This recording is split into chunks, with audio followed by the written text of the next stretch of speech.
Hi there, I'm director John Gunn. Welcome to Behind the Scenes on The Case for Christ.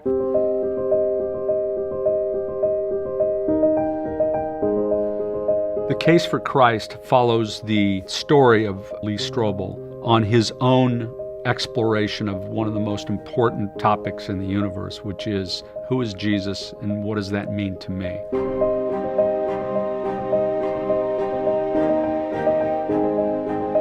I've been a skeptic most of my life. My background's in journalism and law, so that tends to give you kind of a skeptical edge, a person who seeks evidence. You want journalists to be skeptical, but I went further than that and became cynical.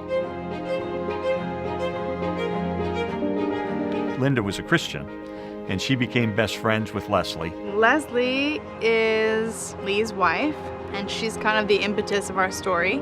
Leslie checks it out, and many months later comes up to me and said, Lee, I made a big decision. I've decided to become a Christian. I thought I was just going to divorce her and leave, because I didn't want to be married to a Christian. I decided to take my journalism training and legal training and investigate it. Is there any credibility to Christianity?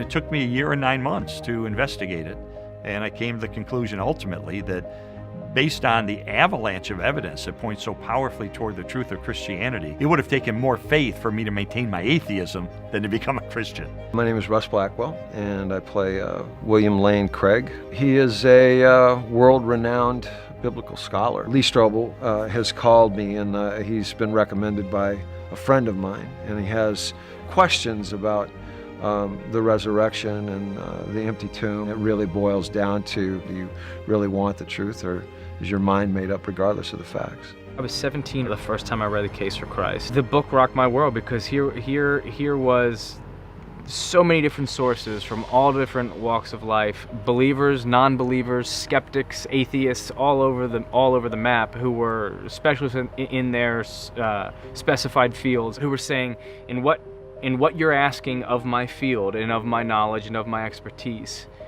this is what I know. The fact that this guy is seeking truth, but from a personal perspective, motivated by his love for his family, seemed like a really good balance. You always hope that you're going to get the right combination of people, cast and crew. I feel like all the people coming together to make the film are just in an interesting place in their life with a unique perspective and point of view on the thematic material that we're exploring that just sort of has created a really good ensemble. When you start asking yourself the important questions, where did I come from? What is my purpose? Where do I go when I die? And is there God? This is the fundamental question, and you got to answer that first in your life. And this movie tackles that fundamental question. For PureFlix, this project was just such a natural fit. Did Christ really exist? Was his resurrection a myth or not? And this really talks a lot about that, but it talks about it from a personal setting, from one man's struggling with man's greatest question. This story touches on themes that everyone can relate to. True love, faith, loss, doubt, and the importance of truth in our lives.